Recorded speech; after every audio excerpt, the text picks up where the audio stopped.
이제 읽고 말씀 나누도록 하겠습니다. 오늘 말씀은 창세기 16장 1절에서 6절 말씀입니다. 창세기 16장 1절에서 6절 함께 한 목소리로 읽도록 하겠습니다. 시작.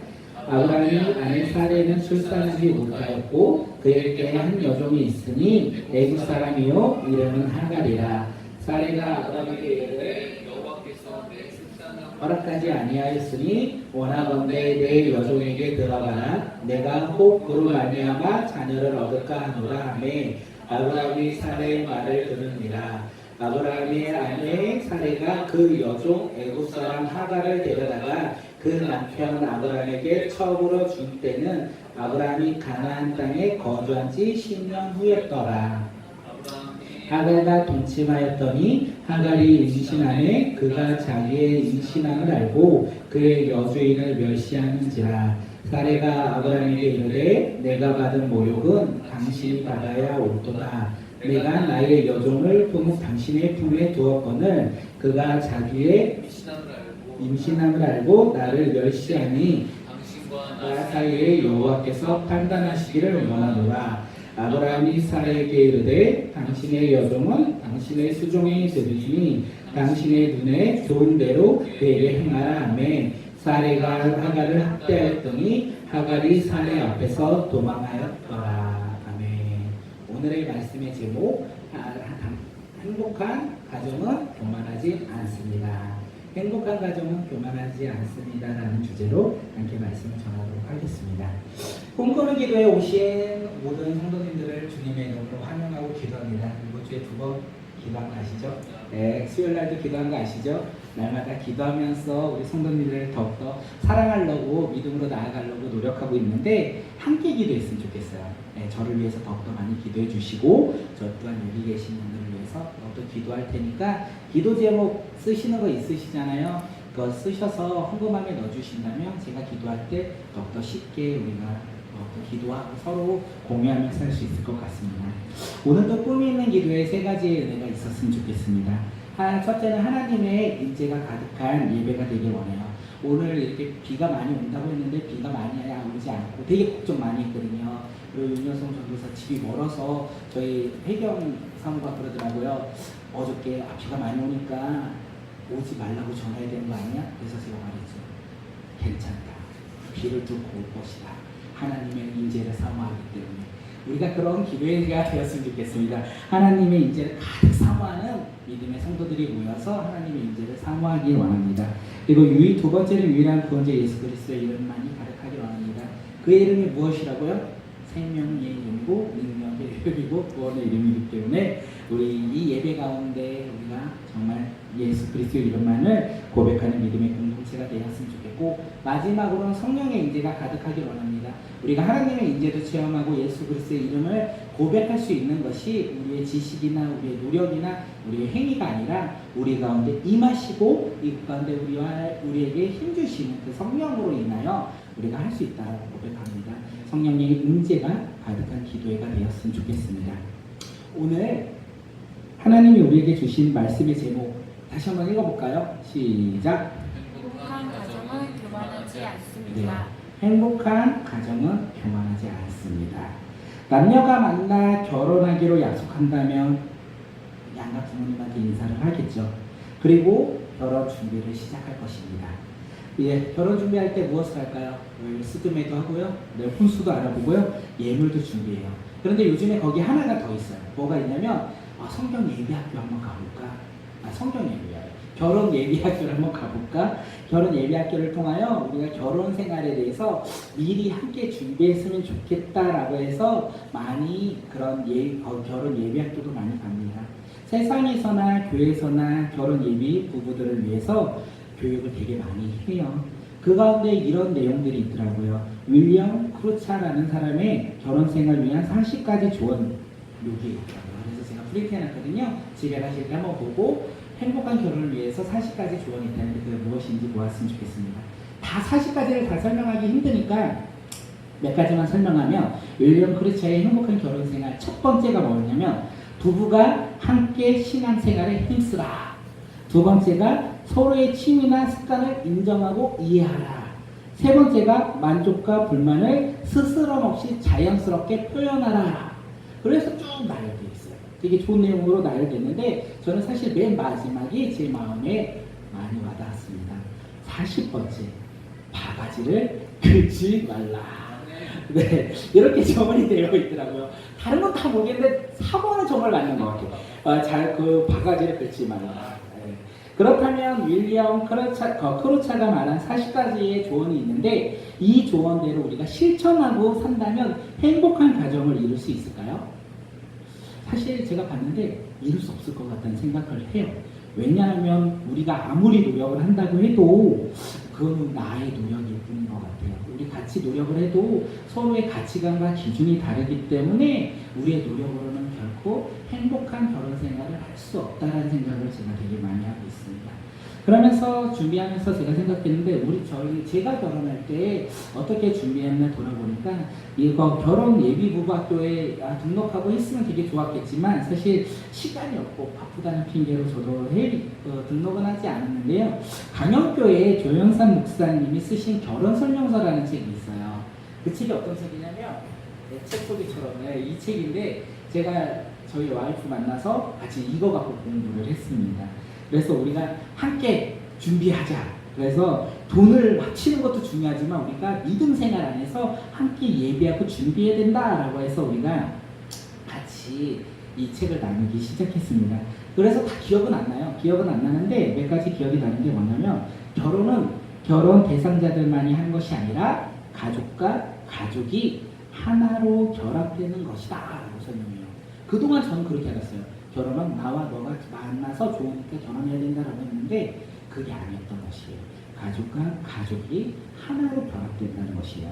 그리고 하나 더 있었습니다. 그게 무엇이냐면 상대방의 단점이 보이거든 고치려들지 말아라. 그리고 상대방의 단점을 상대방을 향한 비난이나 판단의 근거로 생각하지 말아라. 그렇다면 상대방의 단점을 왜 우리는 보아야 되냐? 그것이 우리의 기도 제목이다 라고 되겠죠. 상대방의 단점, 내가 바라봤을 때 이 사람 왜 이것밖에 안 돼? 이 사람이 이렇게 변하면 좋을 것 같은데 그런 것들은 판단한 거나 고치려고 하지 말라는 거예요. 바가지 긁지 말라는 거예요. 조언이 안 맞아. 그렇기 때문에 중보하며 기도하며 내가 중보자로서 함께 해야 된다는 것이 이 책에서 설명하는 내용이었어요. 이것들 말고도 다양한 부분들이 생각이 났는데 이렇게 생각을 하면서 성경 공부를 해서 우리 가족이 혜경이랑 저랑 결혼식을 했습니다. 결혼식은 너무나 행복해요. 정말 제 삶에 결혼식만큼 행복한 생각이 없었을까. 웃음이 끊이지 않아요. 너무 좋아요. 네, 그런데 결혼 생활 지금 6년 차가 됐거든요. 네, 결혼 생활 가운데 6년이라는 시간을 함께 보내면서 행복하고 감사한 시간이 너무나 많아요. 진짜 많아요. 정말 많아요. 그런데 어쩔 때 간간히 어쩔 때 상대방 때문에 힘들어할 때가 있어요. 그리고 아주 간간히 상대방 때문에 아픔을 주기도 해요. 우리의 행복한 가정 생활을 생각하고 꿈꾸며 나아갔지만 정말 항상 행복하지 않다는 게 저의 결혼 생활 이 내용인 것 같아요. 근데 행복할 때가 너무 많아요. 다시 한번 말씀드리면 행복이 오래가고 너무 길고 다 좋은데 어쩔 때 아주 간간이에요. 예, 듣고 있죠? 예, 그래서 그럴 때 생각을 했습니다. 저희 부부의 생활이 사실 저희 부부의 생활만이 아니라 여기는 결혼을 안 하셨는데 결혼한 사람들의 생활 또한 그렇다고 생각하고요. 남자 여자가 만났을 때도 그렇지 않을까 생각해요. 연애관계에서도 아마 그렇지 않을까 생각합니다. 행복한 가정을 꿈꾸고 행복한 가정 생활만 하고 싶지만 사실 진짜 행복한 가정 생활만 할 수 없다라는 게 우리가 경험하는 생활이 아닐까, 삶이 아닐까 생각을 합니다. 그렇다면 우리는 행복한 가정을 이루고 싶어요. 항상 행복하고 싶어요. 그렇다면 어떻게 해야 될까요? 오늘의 말씀의 제목처럼 하면 돼요. 오늘의 말씀의 제목이 정답인 거예요. 행복한 가정은 교만하지 않습니다. 다시 말해서 행복한 가정은 자신의 기준과 가치관으로 상대방을 판단하지 않는 것이에요. 다시 말해서 행복한 가정은 하나님 중심으로 살아가는 거예요. 행복한 가정은 하나님 말씀에 순종하며 나아가는 거예요. 그리고 나의 기준을 내려놓고 하나님 중심적인 삶을 살아갈 때 우리는 어떤 가정을 살 수 있다? 행복한 가정을 살 수 있다는 거예요. 저 사람이 마음에 들어서 저 사람을 배려해서 행복한 가정이 되는 것이 아니에요. 잠시 행복할 수 있지만 그것은 영원한 행복으로 나아갈 수 없다는 것입니다. 그런데 오늘 가정적인 이야기가 나와서 그런데 사실 행복한 가정뿐만이 아닌 것 같아요. 행복한 직장생활, 행복한 교회 생활을 어떻게 할까? 행복한 삶을 우리는 어떻게 살까? 아까 말한 것처럼 교만하지 않으면 돼요. 하나님 중심적인 삶을 살면 돼요. 이것만 기억하신다면 오늘 말씀 다른 거 기억하지 않으셔도 돼요. 이렇게 설교가 끝났으면 좋겠지만 아직도 많이 남았습니다. 이렇게 우리가 이제 들었어요. 그래서 오늘 여기에 모여서 기도의 가운데 예배드리고 있는 우리 모두가 행복한 가정, 행복한 직장, 행복한 교회 생활, 우리 삶이 행복할 수 있는 믿음의 자녀들이 되었으면 좋겠습니다. 그러기 위해서 이제 알아야 돼요. 이 타이틀을 알았다면 우리 삶 가운데 어떻게 교만하지 않고 행복한 가정을 꿈꾸며 살아갈 수 있을까? 우리는 알아야 돼요. 아브라함의 가정을 통해서 행복한 가정은 교만하지 않는다는데 교만이 어떻게 우리 삶 가운데 오는지 오늘 말씀을 통해서 깨달았으면 좋겠습니다. 창세기 15장 6절 이렇게 말하고 있습니다. 아브라함이 여호와를 믿으니 여호와께서 아브라함의 그런 믿음을 의롭게 여기셨다라고 우리가 지지난주에 함께 말씀을 보았습니다. 하나님의 부르심에 순종한 아브라함, 하나님의 말씀을 믿는 아브라함, 그런 아브라함의 믿음을 보시고 하나님께서 그를 의롭다라고 말씀하신 거예요. 죄인이 아브라함을 의롭다, 의인이다라고 하나님께서 인정하셨던 거예요. 하나님을 의롭다 여기신 아브라함의 가정은 어땠을까요? 우리는 상상해 볼 수 있을 것 같아요. 아마도 제 생각에는 행복이 가득했을 것 같아요. 왜냐하면 아브라함의 가정은 아브라함의 믿음의 길을 따라 아내와 모든 종들이 하나님의 말씀에 순종하며 나아갔을 것이기 때문입니다. 그렇다면 우리의 가정은 어떻습니까? 우리도 이렇게 예배드리고 있는데 예수 그리스도를 믿는다고 고백하고 있는데 그 믿는 고백 가운데 있는 우리의 가정은 나 때문에 행복한 가정이 되길 원하고 있습니까? 아니면 우리가 예수 그리스도를 믿어도 우리 가정에는 아무런 변화가 없습니까? 우리가 예수 그리스도를 믿는다면 사실 가정이 변해야 돼요. 그리고 직장이 변해야 되고 교회가 변해야 돼요. 그리고 우리의 삶이 변해야 된다는 사실입니다. 그런데 그렇게 변화된 삶을 살고 있습니까? 이렇게 누군가가 우리에게 물어본다면 우리는 무엇이라고 대답할까요? 우리에게 오는 누군가가 던지는 질문인 것 같아요. 그래서 우리의 삶이 돌아보며 나아갈 때 변화되는 삶, 예수 그리스도로 말미암아 믿음의 삶으로 행복한 가정, 행복한 직장, 행복한 교회가 되었으면 좋겠습니다. 하나님의 부르심에 순종한 아브라함, 하나님의 언약을 맺은 아브라함, 그의 가정은 제가 행복한 거라고 말씀했잖아요. 그런데 그런 행복한 가정에도 문제가 하나 있어요. 그 문제가 무엇이냐면 1절을 보니까 나와 있어요. 1절에 아브라함의 아내 사레는 출산하지 못하였더라 라고 되어 있어요. 문제가 무엇이라고요? 아브라함의 아내 사레는 출산하지 못하였다. 사레가 출산하지 못했다는 게 왜 걱정이었을까요? 사실 하나님께서 아브라함에게 별처럼 빛나는 많은 자손을 준다고 약속하셨는데 사레가 출산하지 못하는 것이 왜 아브라함의 행복한 가정의 걱정거리였을까요? 왜 자손이 없는 게 근심거리였을까요? 하나님께서 아브라함에게 별처럼 빛나는 많은 자손을 주겠다고 말씀하셨지만 3절에 보니까 뭐라고 되어 있냐면 아브라함이 가나안 땅에 거주한 지 10년이 지났더라 라고 되어 있습니다. 하나님의 약속을 믿고 의지하며 나아갔던 10년 정말 긴 것 같아요. 10년은요 강산도 변한다. 정말 긴 시간이에요. 그리고 히브리 사람들에게 10은요 완전수예요. 그래서 모세가 하나님께 10계명을 받았잖아요. 완전하신 하나님의 계명, 명령을 받았던 게 10계명 10가지라는 것이에요. 그렇게 10년이 지날 동안 하나님만을 의지하며 나아갔는데 변함이 없다는 거예요. 아브라함과 사레는 하나님의 말씀을 의지하고 순종하며 기다린 자손을 준다고 기다린 신년. 하지만 아무런 변화도 없는 신년. 이 10년의 세월이 지나면서 아마도 아브라함과 사례는 자식에 대한 것을 포기하기 시작했을 것이에요. 그들은 자신의 자손을 준다는 하나님의 약속을 포기하고 포기하는 그 순간 무엇으로 그 포기를 대처했냐면 자신의 생각과 자신의 판단과 환경을 거기 가운데 넣기 시작했던 것이에요. 근데 우리는 알아야 돼요. 무엇을 알아야 되냐면 우리의 신년은 강산이 변하는 것만큼 긴 시간이었지만 하나님의 신년은 너무 짧은 시간일 수 있다는 사실입니다. 그렇기 때문에 우리의 기준으로 바라보는 것이 아니라 하나님의 기준으로 우리가 맞춰가야 된다는 것입니다. 하나님의 때를 위하여 인내하고 기다려야 한다는 사실을 오늘 말씀을 통해서 깨달았으면 좋겠습니다. 우리가 신앙생활을 할 때 아니면 무슨 일을 할 때 우리는 빨리빨리라는 말을 많이 해요. 야, 너 빨리 해. 너 이거 빨리빨리 해. 우리가 이렇게 우리 민족의 특성상 그렇게 말을 할 때가 얼마나 많이 있습니까? 우리의 때가 아니라 우리의 빨리빨리 때가 아니라 하나님의 때, 그때 하나님이 일하시는 그때를 기다리며 믿음으로 끝까지 인내하는 우리 공동체가 되었으면 좋겠습니다. 우리 교회도 빨리빨리가 되었으면 좋겠어요. 이렇게 생각하는 게 되게 많았어요. 사실 사람도 빨리빨리 왔으면 좋겠고 재정도 빨리빨리 채워지면 좋겠고 우리가 빨리빨리 모든 걸 이루며 나갔으면 좋겠다는 생각을 되게 많이 했는데 우리 교회 다시 한번 생각했지만 하나님의 때를 기다릴 줄 아는 교회가 되었으면 좋겠습니다. 하나님의 때, 그때를 기다리는 믿음의 공동체. 근데 하나님의 때를 아는 것이 어떻게 할까요?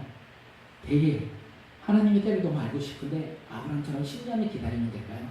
아니면 우리의 삶에 언제까지 기다려야 될까요? 하나님의 때를 아는 교회, 그 교회는 어떤 교회일까 생각을 했는데 간단하더라고요. 하나님께 기도하며 나아가면 되는 것이었어요. 정말 쉬웠어요. 기도할 때만 우리가 기도할 때 우리의 생각을 내려놓고 하나님을 붙잡기 시작하면 하나님의 그때를 알 수 있을 것 같아요. 그러니까 우리가 무엇을 해야 되는데 우리 교회는 기도해야 된다는 거예요. 우리 교회는 말씀 보며 기도해야 되는 것이에요.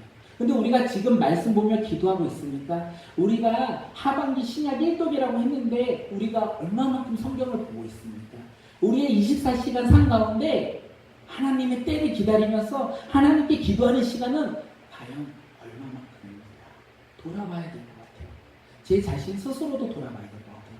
제 자신 스스로도 하루의 삶 가운데 얼마만큼 말씀 보냐, 얼마만큼 기도하고 있느냐라고 돌아볼 때 무찬이 깨지는 것 같아요.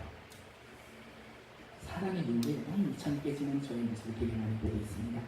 그래도 우리가 이 시간 말씀을 붙잡고 나아갔으면 좋겠어요. 우리가 이 시간 기도를 붙잡고 하나님의 때가 어느 때인지 우리가 부흥의 때가 우리의 생각의 때가 아니라 하나님을 부어주시는 부흥의 때가 언제인지 우리가 기도하며 나아갔으면 좋겠습니다.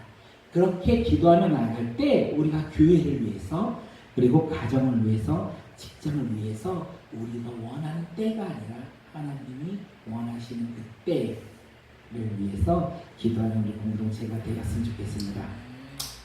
현실을 바라보지 않고 하나님의 약속을 믿고 10년을 기다렸던 게 아브라함과 사례였어요.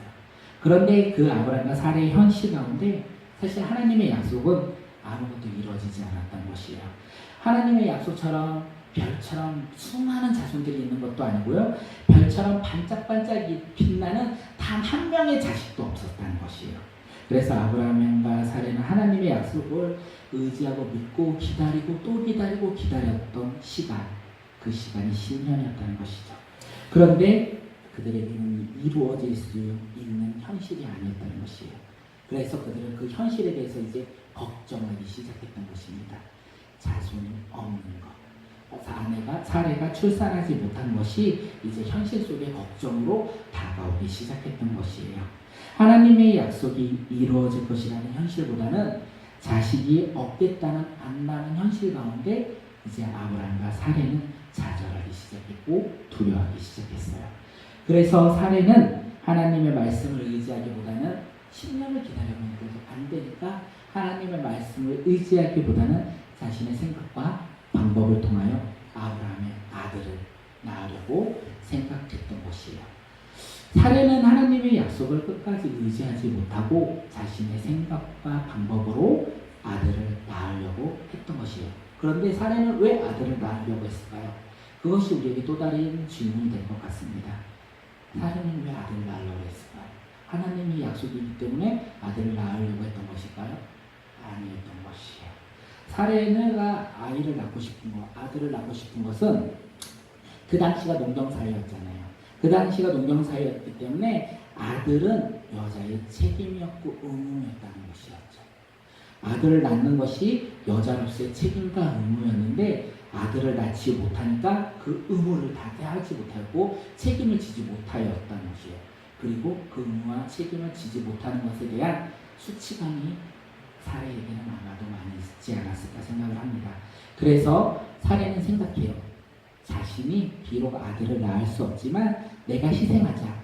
나의 희생을 통하여 아들을 낳을 수만 있다면 내가 희생하겠다. 그 희생이 무엇이냐면 하나님의 방법이 아니라 세상의 방법대로 남편 아브라함에게 첩을 주는 것이었어요. 그 첩을 통하여 아들을 낳고 그 아들을 자기의 아들로서 이제 부인으로서 첫 번째 부인으로서 그 아들을 통하여 이제 어머니가 되는 것이 사례의 목적이 되었던 것이었던 것이에요. 그래서 어머니가 되어서 지금까지 아들을 낳지 못했다는 수치감, 이것을 수많은 사람들의 모욕 이런 것들로 벗어나서 어머니로서 여자로서 책임감과 의무를 다할 수 있는 것을 생각했던 것이 아브라함에게 첩을 주자는 것이었어요. 그래서 근데 문제가 생기기 시작했습니다. 하나님의 말씀을 들었던 아브라함의 가정, 그 가정은 행복한 가정이었다고 제가 말씀을 드렸는데 행복한 생활 가운데 작은 고민 하나가 그리고 작은 걱정 하나가 아브라함의 가정에 불행한 아브라함의 가정으로 변하는 계기가 되었다는 게 바로 그거예요. 사례가 아들을 낳지 못해서 첩을 주다. 자신의 생각을 그다음 자신의 방법을 의지하기 시작했다는 것이 불행의 시작이었다는 것이죠. 이렇게 작은 고민 하나가 작은 걱정 하나가 하나님을 향한 믿음에서 자신을 향한 믿음으로 바뀌었어요.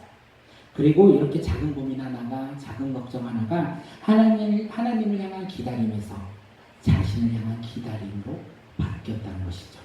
사례의 작은 고민 하나, 작은 걱정 하나가 하나님을 향한 불신의 작은 불씨처럼 보였지만 그것이 현실이 되니까 큰 불씨로 변했다는 것이에요.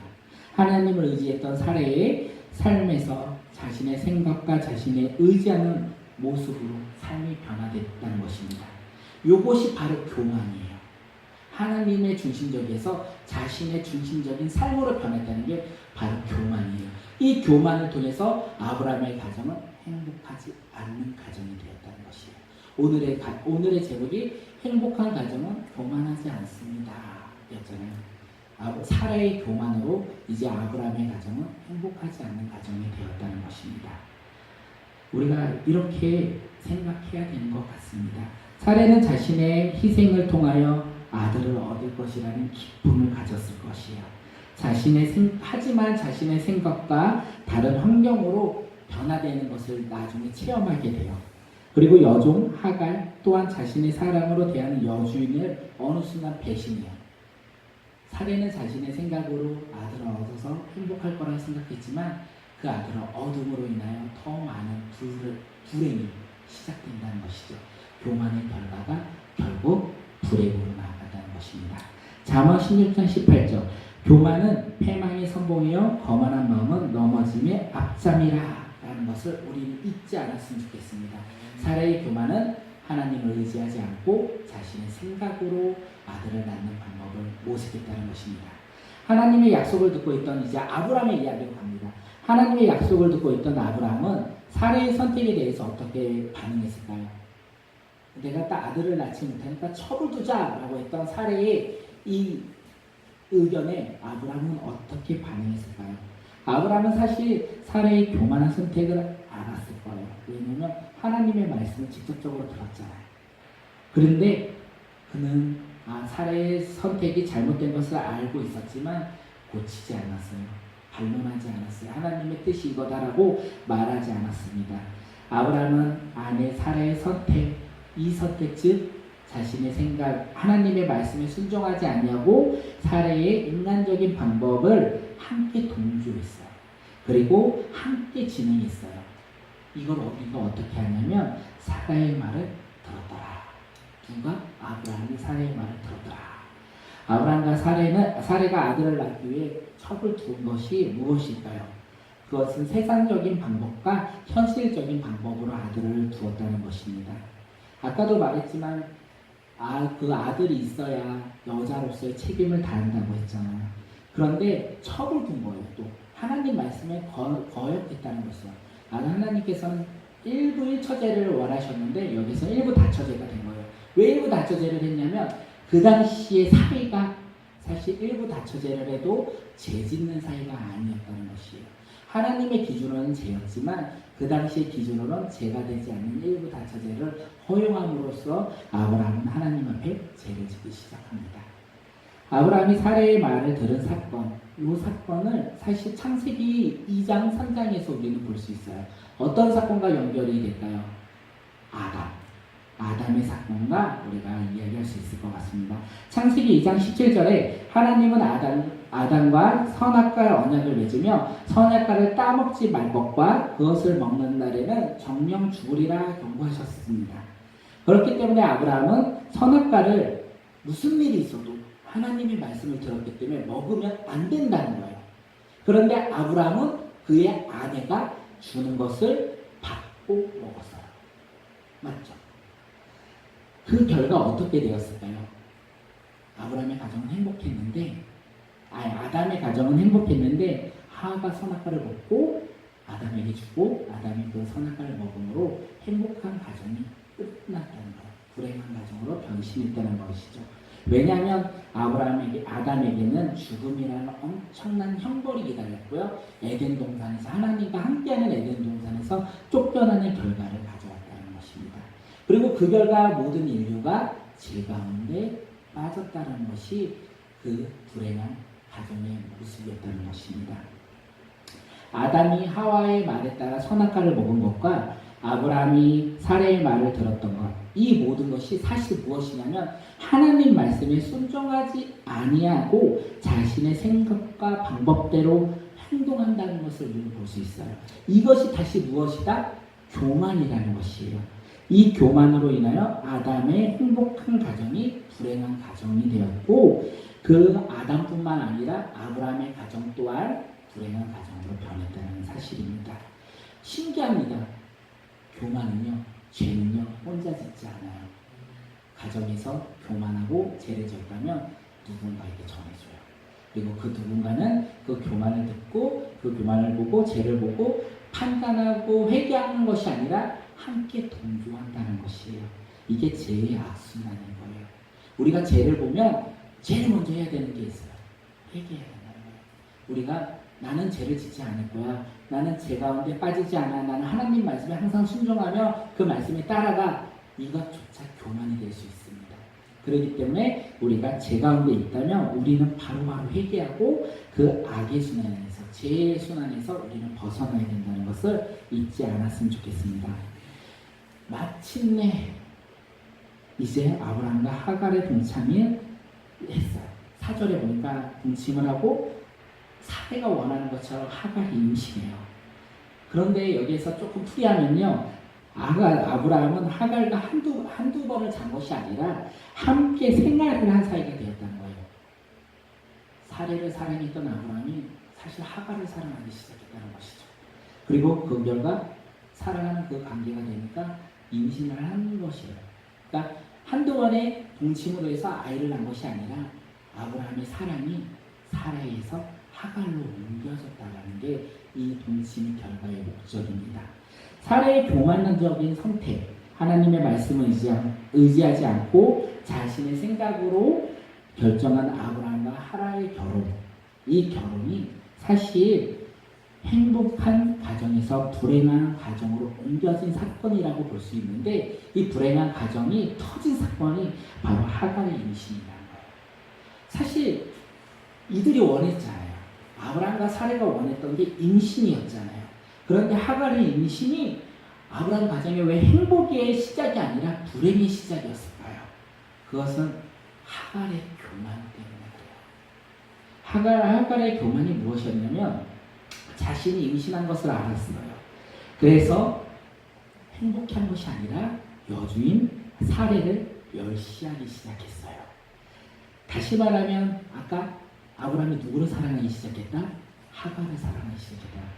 나는 아브라함의 사랑을 독차지하기 시작했어. 그리고 임신했어. 하나님께서 사례에게 축복하지 않는 축복까지 또 나에게 줬어. 그래서 자기의 주인이었던 사례를 멸시하기 시작했던 것입니다. 그 멸시의 시작이 무엇이냐면 하갈의 교만이에요. 그래서 하갈의 임신은 아브라함의 가정의 행복이었지만 하갈의 임신으로 인한 교만적인 행동은 아브라함 가정의 불행한 결과로 이어졌다는 사실입니다. 하갈은 자신의 교만한 행동, 여주인을 멸시한 결과 어떻게 되었냐면 자신의 신분이 변해요. 아브라함의 부인에서 다시 여주인 사례의 종으로의 신분이 변화되는 것이에요. 다 교만의 결과는 다 안 좋아요. 행복한 가정, 교만하지 않는다는데 행복한 가정이 되려면 우리는 교만하지 않아야 돼요. 교만하기 시작한다면 우리는 그 가정이 행복하지 않는다는 것을 우리는 이 아브라함의 이 가정의 이야기를 통하여 우리는 깨달을 수 있다는 것입니다. 그리고 하갈로부터 멸시를 받았던 사례는 아브라함에게 이야기를 해요. 다시 한번 또 사례가 교만하기 시작합니다. 하갈을 아브라함에게 어떻게 얘기하냐면 하갈을 아브라함의 첩으로 준 사람이 누구냐? 나다. 내가 아브라함의 첩으로 하갈을 줬다. 그래서 하갈이 사실 아브라함의 첩이긴 하지만 사실 원래는 나의 종이었다 라고 이야기해요. 그 이야기를 하면서 지금 하갈이 자신을 멸시하고 있는데 이 멸시가 바로 너 아브라함 때문에 내가 멸시당하고 있다 이렇게 이야기하고 있어요.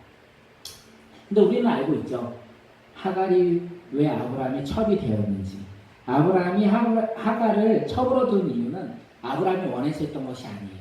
사례가 자신의 방법과 생각으로 하갈을 먼저 첩으로 두자라고 제안을 했던 것이에요. 그리고 아브라함이 들어줬다는 것이죠. 근데 지금 사례는 자신의 잘못은 하나도 없고 누구의 잘못만 있다? 아브라함의 잘못만 있다. 이렇게 얘기하고 있습니다. 쟤는 이렇게 끊임없이 우리에게 계속 이어지는 것 같습니다. 사례의 이야기를 듣고 이제 문제를 해결하기 위해서 갈등을 해결하기 위해서 아브라함은 사례에게 하갈은 당신의 여종이었다. 그것이 맞다. 그래서 당신이 원하는 대로 행하라 라고 말을 했습니다. 이 결정 또한 사실 아브라함의 잘못된 결정이에요. 왜냐하면 이 결정으로 인하여 또 다른 불행이 시작되기 시작합니다. 뭐냐면 아브라함의 이 결정으로 인해서 아내 사례가 하갈을 학대하기 시작해요. 학대를 하기 시작하니까 이 하갈이 견디지 못해서 도망가요. 아브라함의 가정이 콩가루 집안이 되었던 것이에요.